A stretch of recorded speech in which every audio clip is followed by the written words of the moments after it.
buenas tardes a todas y a todas que nos acompañan en esta mesa de cierre de la transcripción temática referida a la vida cotidiana de la ciudad de Lima en el periodo colonial y republicano. Hoy acabó la transcripción temática a las 4 de la tarde.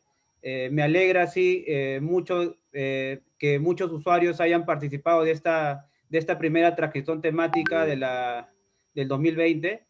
Próximamente, cada 2 meses, vamos a realizar actividades de este tipo, pero todo relacionado a una fecha histórica importante. Ya viene lo de la transcripción del mes de marzo y luego sucesivamente otras actividades.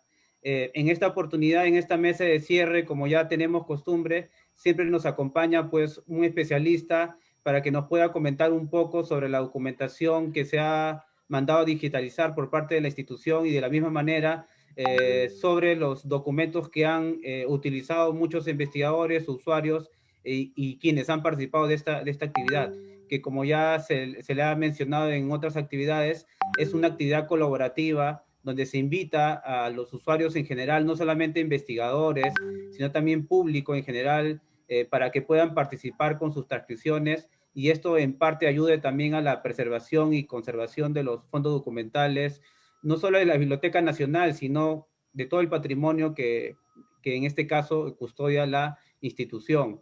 Esta actividad busca de una u otra manera también poner en valor la documentación que la biblioteca resguarda, no solo sobre la ciudad de Lima. En esta oportunidad hemos hecho una actividad relacionada o conmemorando el aniversario de la fundación de la ciudad de Lima, pero la Biblioteca Nacional contiene mucha documentación del siglo XVI hasta el siglo XX sobre distintas temáticas y sobre distintos acontecimientos y hechos históricos que pueden ayudarnos, vuelvo a repetir, no solo a los investigadores, sino también público en general para conocer un poco más sobre la historia del Perú.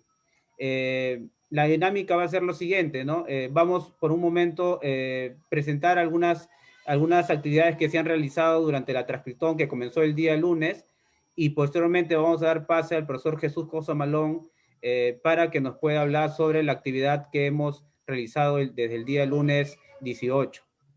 Entonces, viendo las estadísticas que hemos nosotros revisado por parte de las actividades que se han hecho desde el día lunes hasta el día 25, ha habido pues en este caso un total de 154 visitas, no solamente de usuarios nacionales, sino también de usuarios de otras partes del Perú, de las regiones y localidades, y otras partes del extranjero, como puedo ver yo en la estadística que hemos podido recopilar en estos últimos minutos sobre países como Brasil, Argentina, Chile, inclusive de España, que han participado también de esta actividad.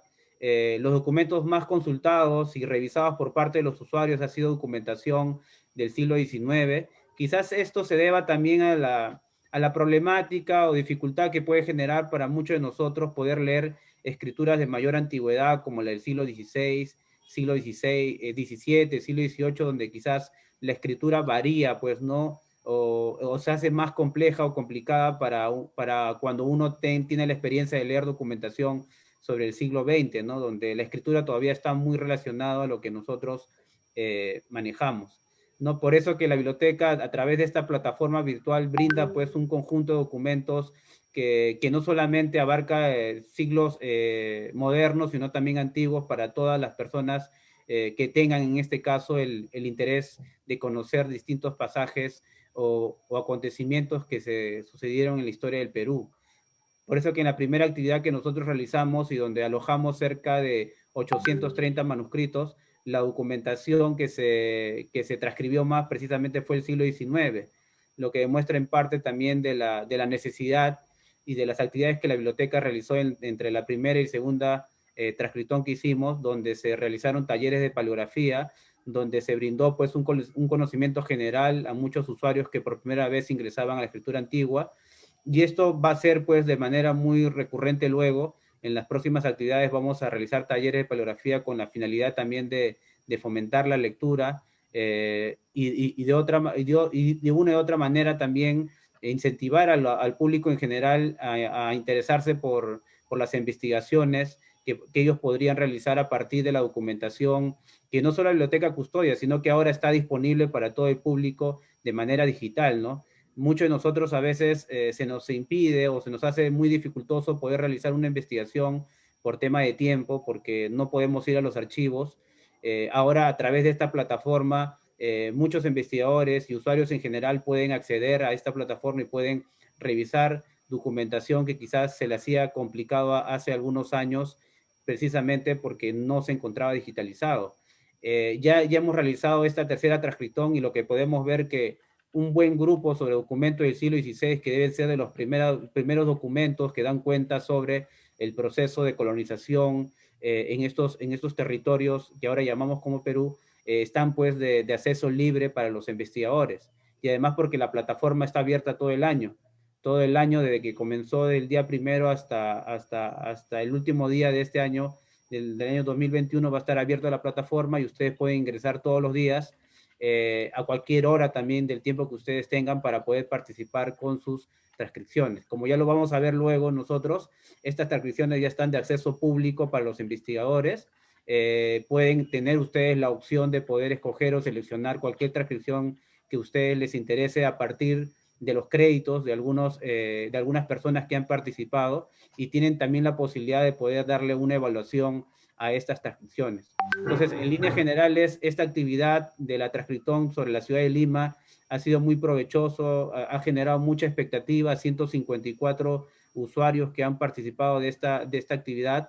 Obviamente no todos, por tema de tiempo, capaz, no han llegado a terminar sus transcripciones, pero estas transcripciones luego van a estar pues de acceso público en el catálogo general y si ustedes no le han dado la opción de finalizar, pueden ir ingresando todavía en estos días y en las próximas semanas y meses en seguir pues no participando de esta actividad. Entre toda la documentación que ha sido transcrita, hay uno que resalta y es necesario mencionar que es una carta de censura mandada a publicar por el arzobispo de Lima a petición del secretario de la gobernación de estos pueblos para que se entregue o se dé cuenta del paradero de una esclava negra que escapó de su casa. Esta documentación es muy recurrente para la época colonial, pero quizás debe ser de las pocas documentación pocos usados todavía por los investigadores.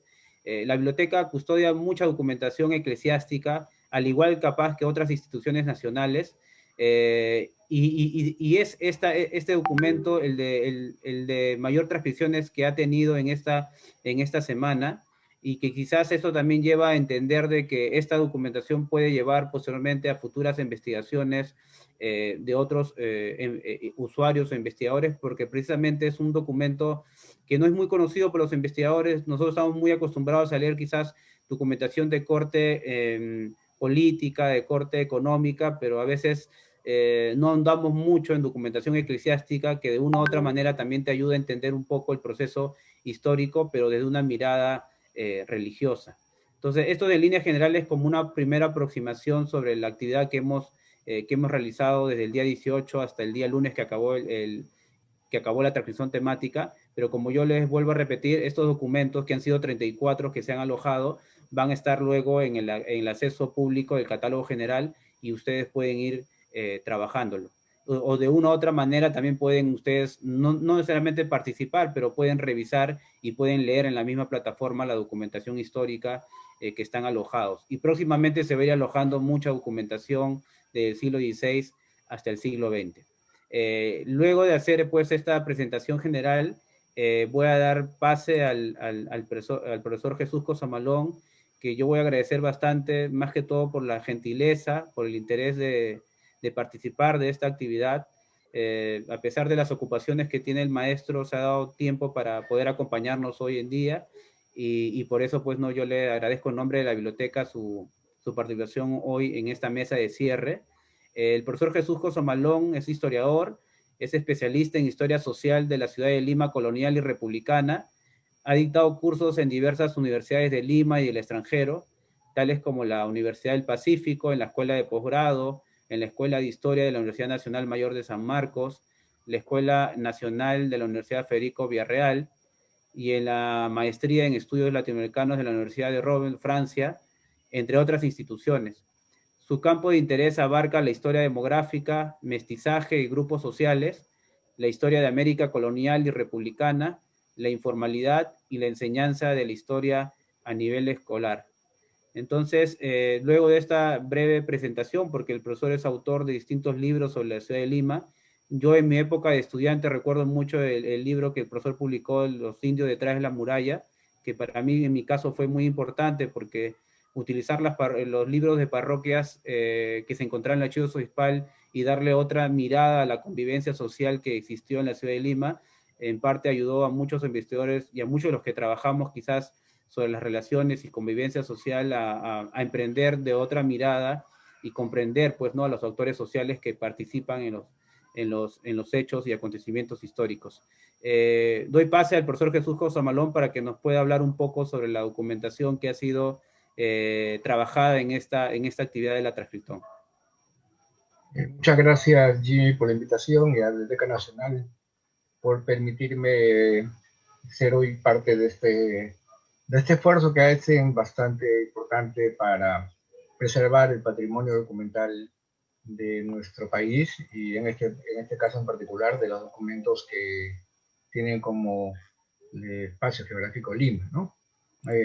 Yo creo que quienes estén escuchando y bueno, y seguramente los miembros de la Biblioteca Nacional saben perfectamente bien como otras personas que trabajan en ese tipo de labor, y que los documentos en nuestro país siempre tienen una serie de problemas, ¿no? Desde daño, desaparición, etc. ¿no? Quizá para muchos, como lo señalaba Jim hace un ratito, sea una sorpresa de que la Biblioteca Nacional no cuenta únicamente con textos impresos, claro, esa sería la idea de biblioteca, ¿no? Literalmente hablando, sino cuenta también con una serie de materiales manuscritos que hemos consultado varios en diversos momentos de nuestro trabajo como historiadores, ¿no? Justamente en el libro que citaba Jimmy, aparte de los libros parroquiales, hay una serie de documentos que encontré en la Biblioteca Nacional, manuscritos, ¿no? Y es muy importante preservarlos, no solamente por una cuestión, digamos, de permitir que en el futuro puedan ser consultados, sino porque hasta donde recuerdo, en 1940, cuando se incendió la biblioteca, la sección manuscritos fue una de las que sufrió daño, no tanto por el fuego, sino por el agua, ¿no? El agua dañó un conjunto importante de manuscritos que cuando uno iba a consultarlos, algunos no podían ser puestos en servicio porque estaban muy dañados por el agua, ¿no? Y la tinta, ¿no? Bueno, eso es una situación que ojalá la transcripción dedicada de las personas que están donando su tiempo y su conocimiento para hacer eso permita que muchos documentos que no se pueden consultar o que están en proceso inevitable hasta cierto punto de deterioro puedan ser digitalizados y, por supuesto, transcritos. En la lista de documentos que pasaron y que han trabajado, creo que hay uno o dos que tienen esas características, ¿no? Que están bastante dañados, ¿no? que sin duda tienen que ser transcritos y digitalizados porque si no se van a seguir dañando y en algún momento ya no van a poder ser ni siquiera consultados, ¿no? Así que eso creo que es importante, ¿no? Y además, lo felicito por atreverse a hacer algo que a veces hay mucho prejuicio, que es permitir la participación de estudiantes, ¿no? O sea, que los estudiantes y la gente interesada transcriba documentos. No solamente son historiadores los que saben leer documentos del pasado, con lo que comentaba hace un rato Jimmy, que es esta cuestión de la paleografía, ¿no? Que es el conocimiento que uno debe tener para leer esta letra antigua. Aparte de historiadores, hay mucha gente, ¿no? Genealogistas, profesores de colegio, en fin, gente que por una razón u otra ha aprendido a leer esta letra que a veces ofrece algunas dificultades. Y me parece muy bien y lo felicito de que se permita la colaboración de todos aquellos que ofrecen su tiempo. Claro, y yo entiendo perfectamente bien y lo están haciendo, lo están haciendo ahora con este esfuerzo, bueno, vigilando y controlando de que evidentemente la transcripción sea adecuada con las normas internacionales, que eso es lo correcto.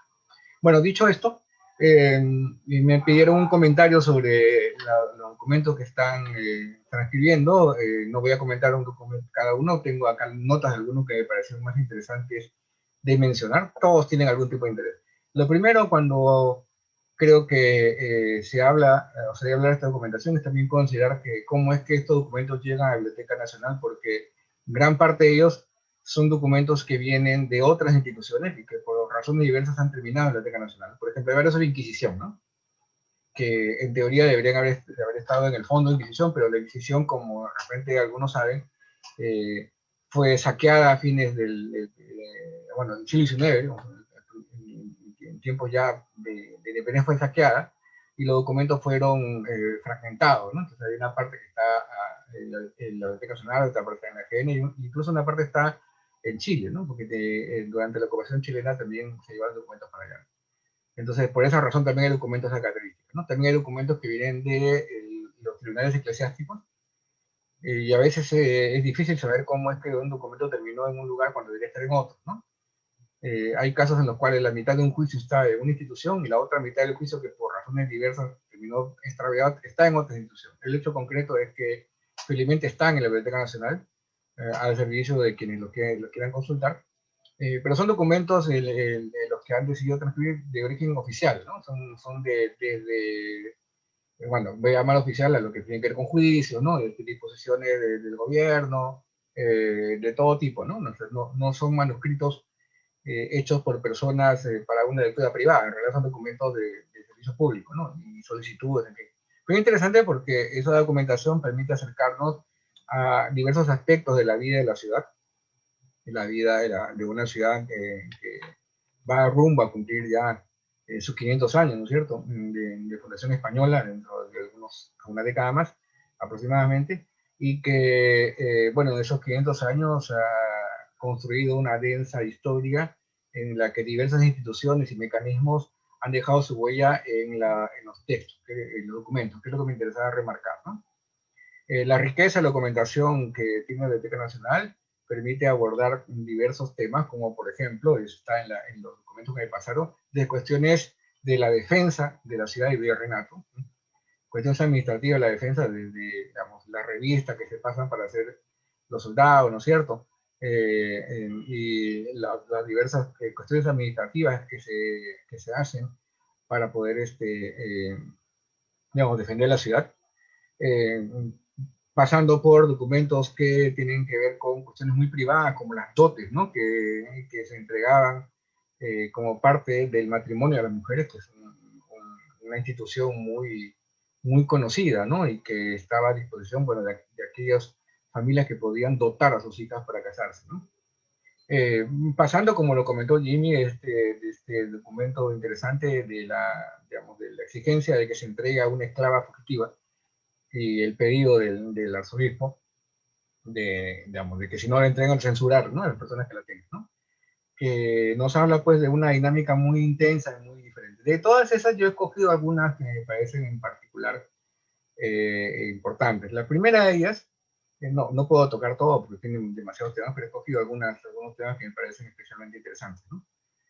Por ejemplo, no voy a tocar Inquisición porque creo que ahí hay un valor importante en los textos, ¿no? Bueno, hacer la historia social, por ejemplo, de la ciudad de Lima, como parte de lo que entendemos de esta perspectiva de historia social, siempre hay cierto problema para entender cómo es que la gente utilizaba y hasta cierto punto manipulaba los elementos del Estado, ¿no? O sea, cómo es que lograban ascender socialmente, cómo es que subían o descendían en la escala social. Y la única manera de entender este tipo de procesos de ascenso o descenso social es estudiar casos. O sea, no hay manera de hacerlo colectivamente, sino hay que estudiar efectivamente una cierta cantidad de casos para entender cómo es que son estos procesos. Bueno, acá en la lista que pasaron y los documentos que estuve revisando, hay ejemplos de características, ¿no? Que es por los casos de los documentos en los cuales las personas demuestran o están obligadas a mostrar su origen para acceder a la hidalguía, ser llamado hidalgo, ¿no? Tienen el derecho a ser considerado un noble en la sociedad colonial. Y en la sociedad colonial hay dos tipos de nobleza, por si acaso. Está la nobleza titulada, en la que tienen títulos nobiliarios, ¿no? Marqueses, condes, etcétera. Y la nobleza sin título, pero que no tenga título no dejan de ser nobles. La nobleza sin título comienza, por ejemplo, un grupo importante son los beneméritos, que son todos los descendientes de los conquistadores, ¿no? Las familias que descienden de los conquistadores del siglo XVI, muchas de ellas fueron familias encomenderas que incluso después de perder las encomiendas, mantuvieron el estatus de beneméritos, ¿no? de estas familias nobles de la capital, que tenían derecho a ser tratados como hidalgos y con el don o doña por delante de sus nombres, ¿no? A diferencia del resto que no tenía derecho a llevar eso. También hay muchos españoles y criollos, e incluso indios, porque los indios también estaban equiparados con esa nobleza sin título, que lograban acceder, por ejemplo, a órdenes nobiliarias de caballería y de esa manera tener derecho a ser tratados digamos, con el don o doña, dependiendo del caso, y como hidalgo, ¿no? Ese esfuerzo, porque en realidad no es una cosa que les caiga del cielo, es algo que las familias van labrando, o sea, van procurando, ¿no? Van procurando construir, como de repente en el tiempo contemporáneo las familias se han preocupado de construir también ese ascenso social por medio de la educación, ¿cierto? Por medio de la movilidad barrial, o sea, vivir en un barrio en particular, ¿no? Etcétera. Es lo mismo, solamente que con otras reglas, ¿no? Se hace por medio de, por ejemplo, el matrimonio. Y en estos documentos en los cuales se pide testimonios de la hidalguía, una cuestión muy importante que es muy conocida, pero que lo pueden ver, digamos, ya funcionando a nivel de las personas, que es lo interesante, es el ser cristiano viejo, el tener limpieza de sangre, ¿no? Muy importante para poder acceder a este estatus de nobleza, ¿no? Y era sumamente, digamos, valioso y era imprescindible que a la hora de presentarse a algún cargo público o cualquier beneficio que la corona española otorgaba, o religioso, que mostrasen su limpieza de sangre por los cuatro costados, ¿no? Que los cuatro abuelos sean absolutamente cristianos, sin vínculo con lo indígena o lo africano o lo judío, ¿no? Como una manera de poder acceder. Bueno, la Biblioteca Nacional no solamente para el caso de Lima, guarda varios casos para todo el país de cómo las personas procuraban eso, ¿no? Y esa estrategia del matrimonio se ve ahí, obviamente no es casual, o sea, no es que digamos, el matrimonio imita eso, ¿no? Buscan matrimonios que les permitan ascender socialmente, ¿no? Y que no les produzca un daño, digo, socialmente hablando. Bueno, hay documentos ahí que me parecen interesantes, ¿no? De estudiar. Y sin esos documentos es imposible llegar a cómo se producen, o sea, es imposible entender cómo es que se producen esos mecanismos en tiempo real, y cómo las familias lo van señalando, ¿no? O sea, con quién se casan, a qué se dedican, ¿no? Cuáles son las relaciones sociales que tienen, porque normalmente eso viene acompañado de testigos. O sea, le preguntan a los testigos si sabe que los abuelos de tal y tal eran gente digamos, de sangre limpia, etcétera, ¿no? Entonces, es muy importante eso.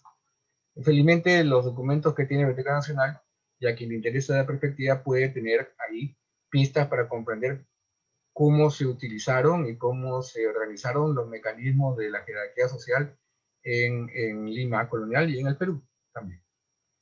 Dentro de esa parte social también es interesante ver que los documentos que están transcribiendo, varios de ellos, ya citaron hace un instante el de la esclava negra, pero hay otro que es el caso de una india que reclama por una venta de una casa, de una estafa, ¿no es cierto? Un engaño que le hicieron, que es muy interesante porque una mujer indígena tiene una doble condición que la pone por debajo de muchos sectores sociales. Esa doble condición son obvias y creo que muchos la conocen. La primera es evidentemente ser indígena. Los indios no tienen personería jurídica para reclamar, están obligados a ser defendidos por otros. Y está el caso de los procuradores de indios, ¿no? Que supuestamente son los responsables o los encargados de velar las causas judiciales que los indios abran en el mundo colonial contra quien sea, contra españoles, contra otros indios. Hay un procurador de indios, es un abogado especial para indios, que ya en el siglo XVIII incluso es otro indígena, porque hasta el siglo XVIII no era indio, en el XVIII ya en Lima es un indígena, el que los indígenas reclaman que ellos pueden ejercer la defensa de su propia nación. Y se permite, ¿no? Se concede que sean los indios los mismos procuradores. Así que los indígenas no tienen personalidad jurídica directa, necesitan a un procurador. Y por otro lado, las mujeres en general no tienen personalidad jurídica, o sea, teóricamente no pueden tener propiedades, ¿no es cierto? Supuestamente son propiedades del marido o de la familia, pero no deberían tener. Y no deberían tener ese privilegio. Pero en ese juicio pueden ver de que eso es lo que dice la ley, pero en la realidad las cosas funcionan de otra manera, ¿no?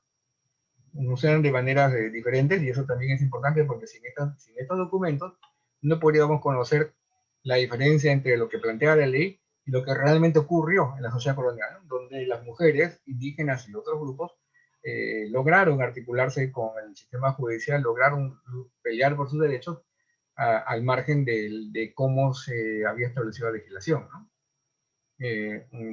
Buscándole, digamos, resquicios, ¿no?, al sistema legal para lograr pelear por sus derechos. Eso me parece muy importante porque a veces la historia social y la historia colonial en general a veces ha sido escrita con las leyes, ¿no?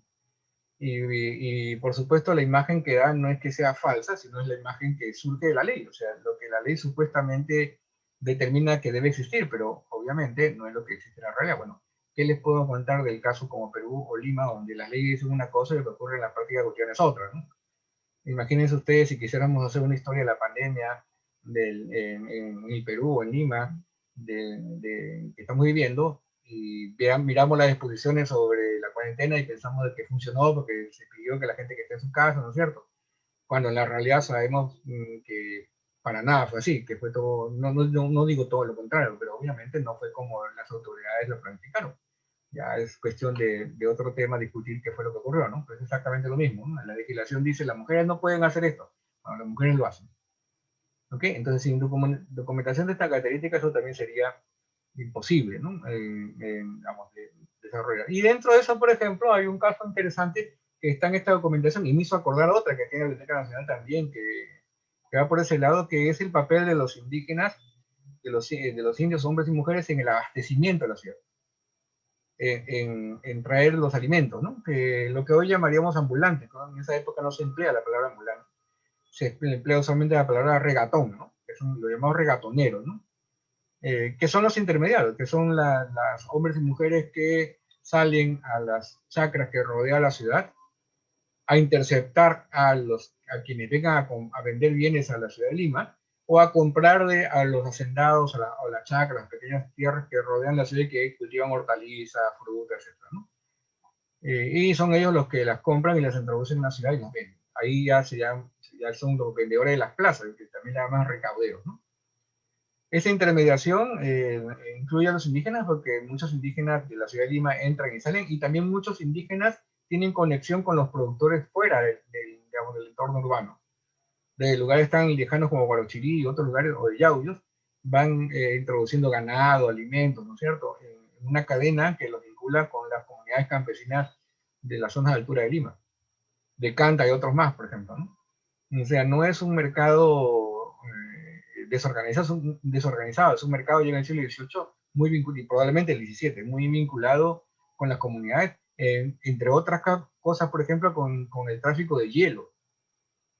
Traen hielo de los nevados de Lima, parece ser muy extraño para quienes no conozcan la Lima de la época, la documentación de que la gente podía comer helados, ¿no? Sin refrigeradora, ¿no? Ya, traían hielo de los nevados, ¿no? Los traían y los vendían. Y había un gremio indígena que se encargaba de eso, ¿no? Porque básicamente venía de la zona de altura, ¿no? Entonces los indígenas tuvieron un papel muy importante en el abastecimiento de Lima, y hay una razón adicional para que los indígenas tengan un papel muy importante, que está en uno de los documentos que hablan del caso de Piurano también, pero que se aplica a Lima, que es la disposición que dio el gobierno colonial de que los indígenas no pagasen alcabala, que es algo así como impuesto a las ventas, ¿no? No pagasen alcabala por los bienes que criaban o cultivaban, ¿no?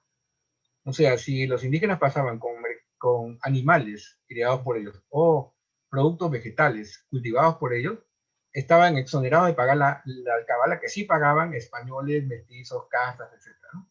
Estaban protegidos teóricamente, ¿no? De hecho, en el documento que está ahí, se está peleando para que se mantenga que se aplique esa prohibición, porque a veces no la aplicaban, ¿no? Pero en teoría tienen derecho. Entonces, es una gran ventaja en ese sentido ser indígena, porque eso le permite legalmente, digamos, no estar, no aplicaba la alcabala, que es como el IGB, o sea, es como exonerado de IGB, ¿no? Para entendernos con términos contemporáneos, ¿no?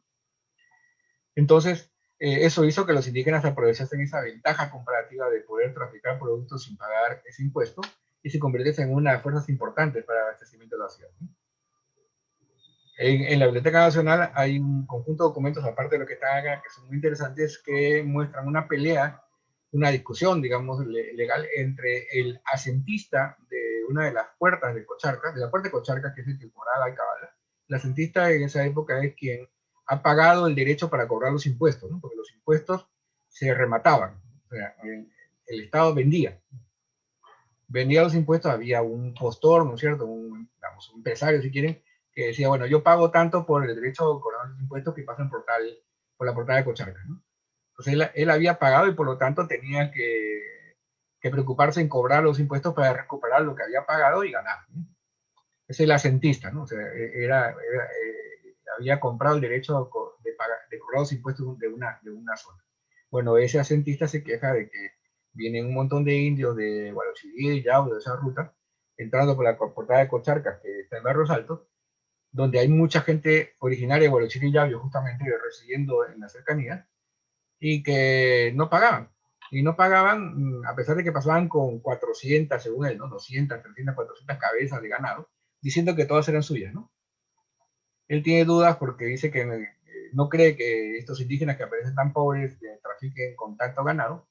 Y lo que él denuncia es que mucha gente le da a los indios su ganado para que lo pasen por la puerta, ¿no? Que hay mestizos españoles que cuando vienen los indios le entregan otros carneros, ¿no es cierto? Otros animalitos para que los indios pasen todos y más allá, pasando la puerta y seguramente en otro punto lejos de la lista de la autoridad, le entregan a cada propietario de sus animalitos y así se ganaron todos con elección de nación, ¿no? Los indios de repente tienen poquitos, pero sumados todos llegaban como 500, ¿no? Bueno, ya es un documento un poco largo, no quiero entrar en detallarlo, pero es muy interesante porque la pelea es larga, tiene varios folios, ¿no? En la que se muestra. Bueno, eso es un documento único que yo recuerde, con otros más que tienen el mismo tenor en la Biblioteca Nacional, que son valiosos para entender esta dinámica del abastecimiento, ¿no? De la capital, que es muy valioso, muy importante. Y de hecho, además, tenían ellos mucha participación, los indios Guarochirí, en el mercado de leche y de quesos. Y nunca me había percatado, sino hasta estos días, honestamente, a pesar de que conozco el tema y además es parte de la vida cotidiana, que Guarochirí es una de los nombres de uno de los quesos que se trafica en Lima hasta el día de hoy, ¿no?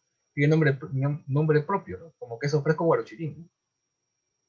No sé cuántos otros quesos tienen esas características, pero el de Guarochirí, no sé si ustedes lo conocen, es uno de los nombres propios del tipo de queso fresco que hay en Lima, ¿no? Eso probablemente viene de la colonia. El otro elemento dentro de esta mirada social que me parece muy importante son las cofradías. Las cofradías, que es una institución que ha motivado estudios, pero creo que se da la posibilidad de que se pueda estudiar mucho más, ¿no?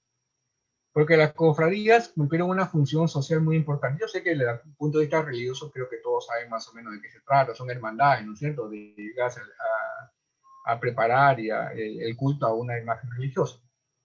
Pero bueno, eso es conocido.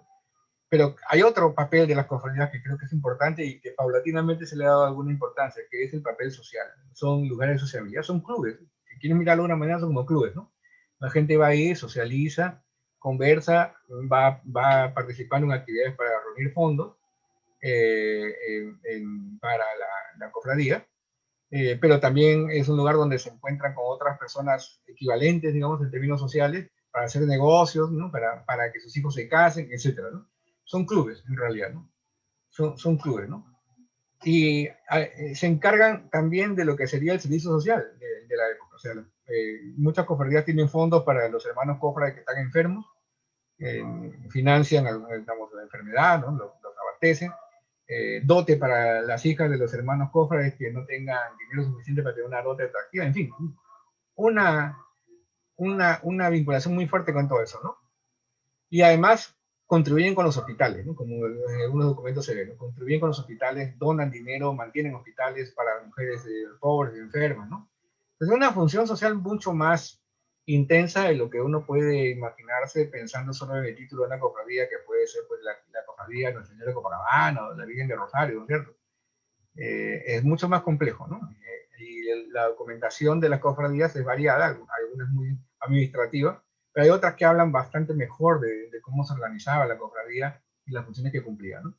Bueno, acá también tiene documentación de esas características, ¿no? Por último, para no extender demasiado, hay en este paquete, digamos, que gentilmente me proporcionaron, hay un par de temas que me parecen fascinantes, ¿no? Poco sabemos, creo yo, se ha escrito muy poquito, muy poco, tengo en la cabeza 2 o 3 trabajos, de la vida cotidiana de Lima durante la Guerra del Pacífico y la inmediata posguerra, digamos. ¿Cómo fue? ¿No? ¿Cómo era vivir en una ciudad ocupada por un ejército invasor? ¿No? ¿Y cómo fue reconstruir una ciudad después de la guerra? Bueno, hay varios documentos, 1, 2, 3, 4, 5, 6, 7, 8 documentos entre 1884 y 1896 que dan una imagen, bueno, son algunos documentos, por supuesto, no es todo lo que hay, pero una imagen interesante de todos los problemas que tuvo que enfrentar Lima durante la guerra y la posguerra, ¿no? Una vez que el ejército chileno salió, ¿no? Están desde los telegramas que llegaban nerviosamente, digamos, en el 81, advirtiendo de los movimientos de las tropas chilenas que tomaron la capital en ese año, pasando por la preocupación por la policía, ¿no? Por el orden urbano y reorganizar el servicio de policía de la ciudad, porque claro, mientras estuvieron los chilenos, el ejército chileno hizo de policía también. Una vez que se fue el ejército, hubo que reorganizar todo eso, ¿no? Hay varios documentos en los que se propone cómo organizar las peleas entre el gobierno central y la alcaldía con respecto a quién debe tomar el orden, quién debe cuidar la ciudad, o hasta quién es el que debe autorizar la construcción, ¿no? Se pelean entre los dos acerca de... El gobierno ha dicho, eso me parece muy contemporáneo, ¿no? El gobierno dijo, no hay que construir, no hay que... Toda construcción, toda obra pública debe pasar por autorización del gobierno central, del presidente, ¿no? La municipalidad quiere construir el empedrado de la ciudad, o sea, pavimentar la ciudad con empedrado, con adoquines, y bueno, el gobierno le dice, no pueden hacerlo porque tiene que pedirnos permiso. Bueno, hay un lío entre dos, ¿no? La municipalidad dice, pero es obra pública, eso nos corresponde a nosotros. Parece pelea de hoy, ¿no? Pelea actual entre instituciones que no se ponen de acuerdo acerca de si se autoriza o no se autoriza el presupuesto, ¿no? Y una es la última que quiero comentar que me pareció extraordinaria, porque además creo que coincide bastante con la sensación que tenemos ahora, ¿no? Creo que tenemos una mirada en nuestro pasado nacional en general y limeño, como que nunca como en estos tiempos que vivimos, tenemos tanta, digamos, tanta delincuencia, tanta vagancia, tanta falta de respeto a la autoridad y mil cosas más. No voy a defender de que antes haya sido peor o mejor, porque para eso se necesita otro tipo de estudio, pero no es que antes no haya existido. O sea, robos había en la ciudad a montón, por si acaso. Acá no hay documentación de eso, pero hay documentación que tienen otros autores trabajadas que señalan que los pulperos, que son la gente que tenía las tiendas, la tienda, digamos, de la época, dormían en su tienda, porque si no dormían en su tienda, les robaban en la tienda. Y se quejaban de eso, que ni siquiera podían irse a dormir a su casa, algunos no vivían exactamente de la pulpería, porque si dejaban la pulpería sola, le robaban la pulpería, ¿no? Varios tenían miedo de eso. Los asaltos a pulperías eran frecuentes, los asaltos a la gente que caminaba en la calle eran frecuentes. Por eso que hay una preocupación enorme por restaurar el servicio de policía, y lo dicen los documentos, ¿no es cierto? Por el desorden, los asaltos, todo. No era que antes el asunto era diferente. Era también peligroso, ¿no? Y uno de los puntos que es un documento muy interesante, que es el último que estaba en la lista, de fines del 19, que es una preocupación por la vagancia, ¿no? En la que se describe la ciudad de Lima como llena de vagos, de gente que no quiere trabajar y que se pide o se exige a las autoridades. Bueno, es un documento que entre autoridades se van pidiendo, solicitando de que se haga algo, porque según cálculos quizá exagerados, pero se habla de 2.000 personas de una ciudad que tiene como 100.000, más o menos, 2.000 personas, 2.000 jóvenes sobre todo, que no se sabe qué hacen de su vida, ¿no? No trabajan, no hacen nada, y toda una argumentación interesante también acerca de por qué eso es negativo para la nación, la moral, etc. Y se exige que se haga algo con ellos. Lo interesante es que ya el mismo documento lo cita, menciona de que en el pasado se había establecido de que todas aquellas personas que estaban en esa condición de no hacer nada y que eran detenidas, eran llevados a la Marina o al Ejército. ¿Ah? No sé si ustedes han escuchado o visto los debates que hay a veces en las redes y los periódicos periódicos acerca de qué hacer con las personas que no tienen trabajo. Bueno, es un acto muy repetitivo que la gente dice, no, que los lleven al ejército, que vayan a la marina, a hacer algo, el ejército sobre todo. Bueno, ya se hizo antes. Y lo que dice creo que es el intendente de Lima o algo así, dice que ya se ha hecho antes y lo único que ha pasado con eso es que han desprestigiado a la marina y al ejército, porque los llenaron de gente de mal vivir, ¿no? Y lo que propone es que los coloquen en obras públicas, ¿no? O sea, ya había desde siempre una preocupación por todo eso, no sé si más o menos lo que hay ahora, pero no romanticemos nuestro pasado en el sentido de que hoy en día, porque la televisión o los medios de comunicación nos muestran asaltos y robos que existen, por supuesto, a cada rato, no significa que eso necesariamente nos haga ver un pasado donde eso no existía. Antes también era igual. Bueno, existía bastante, la gente se quejaba mucho, ¿no? de la falta de seguridad. Probablemente la dimensión también es diferente, la escala, porque también la ciudad creció mucho más, ¿no? Pero ahí hay documentación que nos permite, digamos, por lo menos una pequeña ventana para entender todo esto y que creo que con muy buen tino los que organizan esto lo han señalado, porque nos ofrece, aunque sea un pequeño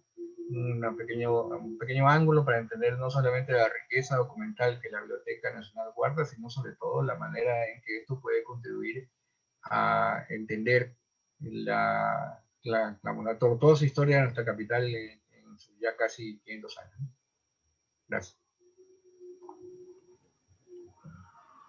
Muchas gracias, profesor Jesús, por sus excelentes comentarios acerca de la documentación. En realidad ha sido muy didáctico, ha sido muy explicativo y sobre todo ha analizado al detalle alguna de esta documentación que ha sido pues utilizada para esta transcripción. Y yo creo que esta charla de usted es una invitación para las personas que nos están oyendo ahora y seguramente cuando puedan ellos ver este video para poder ingresar a esta plataforma virtual y puedan utilizar la documentación que usted nos ha explicado de manera detallada. Y por qué no, pues no, puede ser el inicio de algunas reflexiones o futuras investigaciones de otros investigadores y quizás usuarios en general, ¿no? Que quizás no han tenido una formación de investigadores, pero sí son muy entusiastas y muy conocedores en poder aprender un poco más sobre la historia no solamente la ciudad de Lima, como usted ya lo indicó, la biblioteca es un repositorio que custodia una variada documentación, podríamos decir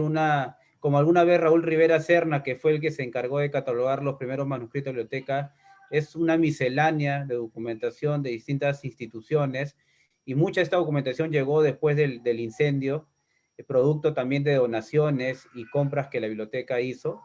La última donación que hemos recibido, por ejemplo, del doctor Pablo Macera, aparte de las referencias, las fuentes bibliográficas que forma parte de su colección, ha llegado también mucha documentación relacionada a temas de haciendas y documentación a población indígena, no solamente de Lima, sino de otras regiones de Perú. Entonces, esta charla de usted en realidad nos ha servido, vuelvo a repetir, para conocer un poco más de nuestros fondos documentales y sobre todo de invitar a los usuarios, investigadores, de poder consultar estos documentos que van a estar de acceso público en la plataforma virtual de memoria manuscrita. Antes de iniciar, pues de explicar por un momento la plataforma virtual, quiero quiero recoger los saludos que hace la Asociación de Descendientes Italianos en el Perú, dirigidos al doctor Cosamalón, mencionándole muchas felicitaciones por su disertación. De la misma manera, pues, ¿no? A Nuria Velarde, que está felicitando a la biblioteca por la plataforma virtual y por la actividad que hemos realizado. Gustavo Aliaga Rodríguez, que saluda al maestro Jesús Cosamalón por la charla. De la misma manera, Julio César Melgarejo, ¿no? Y a otros usuarios más que están ahora viéndonos y escuchando, pues, ¿no? Esta disertación del profesor Jesús y también de las actividades que vamos a realizar próximamente para el mes de marzo. Entonces, en estos breves minutos, antes de terminar y darle, pues, ¿no? Las palabras finales al profesor, vamos a presentar por un momento la plataforma virtual que se ha utilizado en esta semana y que es de mucha utilidad que ustedes conozcan un poco sobre la plataforma.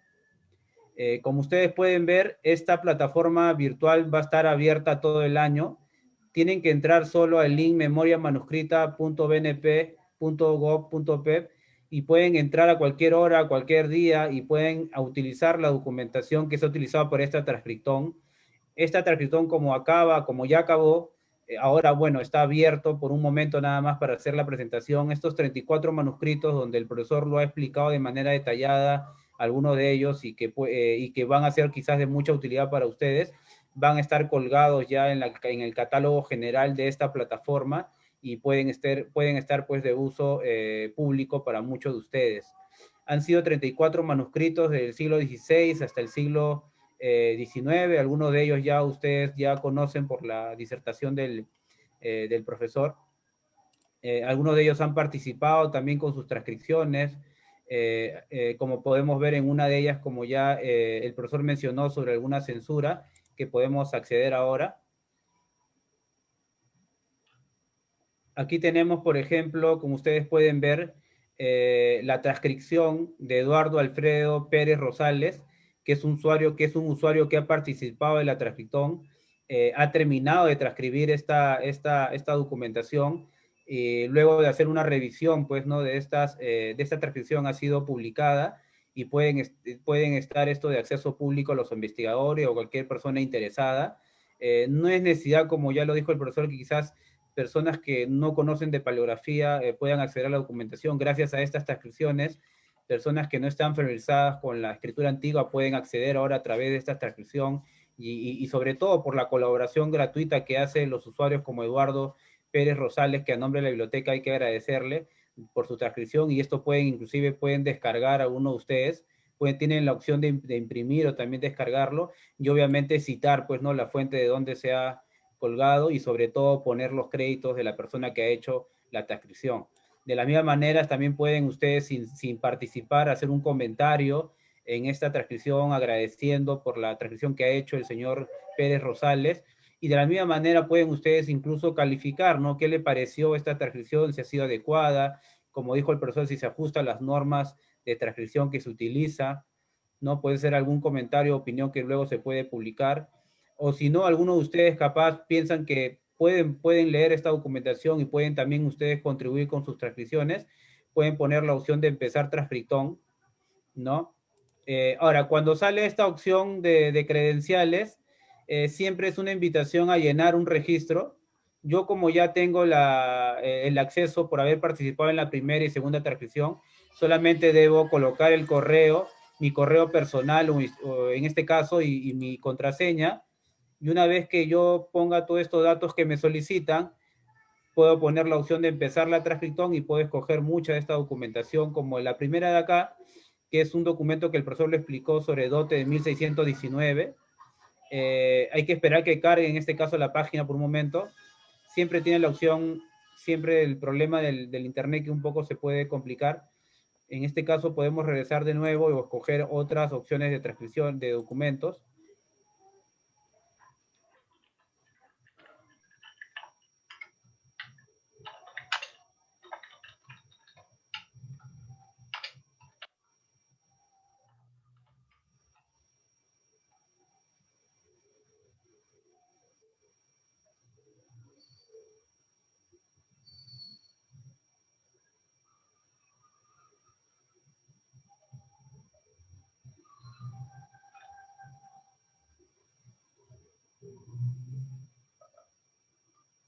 También que el profesor lo ha explicado.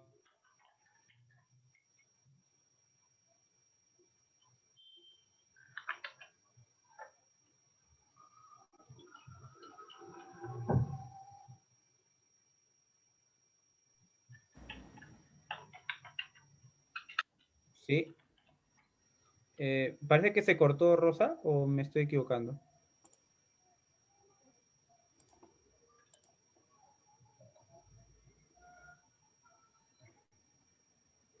Mm.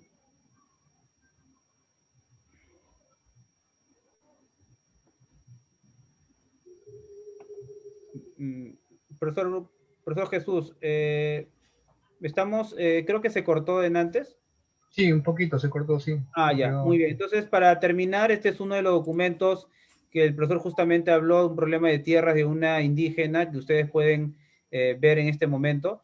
Pueden poner la opción de empezar la transcriptón. Hay que esperar eso sí que cargue un rato el sistema. Y en este caso podrían, muchos de ustedes tienen la opción de poder agrandar el documento. Es un documento de muchos folios donde ustedes pueden acceder acá, vuelvo a repetir, de manera gratuita, pueden ustedes leerlo. Si bien no pueden ustedes colaborar con las transcripciones porque se entiende también el tema de tiempo que esto puede tomar, pero sí pueden ustedes verlo desde la plataforma y pueden ser pues de mucha utilidad para las investigaciones que ustedes realicen, ¿no? Aquí es un documento de muchos folios, como el profesor mencionó, donde se incluye pues traslados, copias, probanzas, las mismas sentencias, donde se puede conocer al detalle sobre este proceso judicial, ¿no? De la misma manera ustedes pueden, si tienen la facilidad en este caso de tener la imagen y la transcripción al momento, no hay tampoco problema. Si ustedes no llegan a terminar la transcripción, le ponen la opción solamente guardar, porque si le ponen la transcripción finalizar, eso quiere decir que usted ya terminó la transcripción y ya no va a poder volver a iniciar a retomar la transcripción. Así que deben tener mucho cuidado. También indicarle que cada 30 segundos todo lo que ustedes escriban automáticamente se guarda en la plataforma, todo lo que ustedes han avanzado y puede estar guardado cuando ustedes quieran nuevamente retomar la transcripción documental. Entonces, esto en líneas generales, vuelvo a repetir, son los 34 manuscritos que han estado en la actividad de la transcripción temática y posteriormente va a estar en esta opción de la nube que ustedes pueden ver, catálogo de manuscritos, donde ustedes pueden ingresar acá y aquí están alojados todos los manuscritos que se utilizaron en la primera y también en este caso y de esta última actividad que se ha realizado, ¿no? Entonces, a partir de mañana toda esta documentación, los 34 van a estar en el catálogo general. Aquí ustedes pueden ver, por ejemplo, los 856 manuscritos de la primera y última actividad, documento del siglo XVI hasta el siglo XX. Van a encontrar cartas, documentos de corte judicial, documentos de corte de historia económica, de historia eclesiástica, documentación muy variada sobre el tema de la conquista, sobre la colonia. Van a encontrar mucha documentación sobre la época republicana y algunos hechos históricos de la época de la República, ¿no? Sobre la independencia, sobre los inicios del Estado republicano y de los conflictos entre militares, alguna documentación relacionada sobre la guerra con Chile. Entonces, va a encontrar una variedad de documentación que está disponible para todos ustedes y que pueden ser de mucha utilidad, vuelvo a repetir, para sus investigaciones. Esto es en líneas generales sobre la plataforma, vuelvo a repetir, esto de plataforma está abierto para todo el año, ustedes pueden accederlo. Próximamente vamos a realizar otras actividades también, transcripciones temáticas. Vamos a realizar previamente también algunos talleres de paleografía para que algunos interesados en conocer puedan aprender y puedan con una formación previa participar con sus transcripciones. No me queda más que todo agradecerle a todos los usuarios, a todos los que han participado en esta semana en nombre de la biblioteca, a todo el equipo de la Biblioteca Nacional que han colaborado para que se haga esta actividad, no solamente de la Dirección de Protección de las Colecciones, sino también de la Oficina de Comunicaciones, también de la Oficina de Tecnología que se ha encargado de llevar de buena manera este tema de la plataforma virtual y que ha sido muy importante de que esta documentación esté de acceso público a todos los investigadores y próximamente se va a ir alojando más documentación para que el público en general conozca los fondos de la biblioteca y puedan colaborar con sus transcripciones. Profesor Jesús, agradecerle por su participación y quizás quiere dar últimas palabras finales para finalizar la mesa de cierre. Bueno, no, nada más agradecerles a ustedes, aquí particularmente que tomaste contacto conmigo para participar y alentarlos en que esta labor continúe porque me parece una idea muy potente, muy valiosa, especialmente viniendo de una institución pública, ¿no? Que creo que de esa manera cumple mucho mejor su papel desde un esfuerzo dirigido por el Estado, ¿no? Gracias. Muchas gracias, profesor, por sus palabras y sobre todo de invitar, ¿no? a los usuarios que puedan participar en la plataforma y en las próximas actividades. Decirle nuevamente a los usuarios que estén atentos a la programación de la Biblioteca Nacional. Tenemos varias ofertas educativas, académicas, donde puedan acceder ustedes de manera gratuita a lo que la biblioteca está ofreciendo hoy en día. Y bueno, ya nos estaríamos viendo para las otras actividades de las transcripciones que vamos a realizar y próximos talleres de paleografía.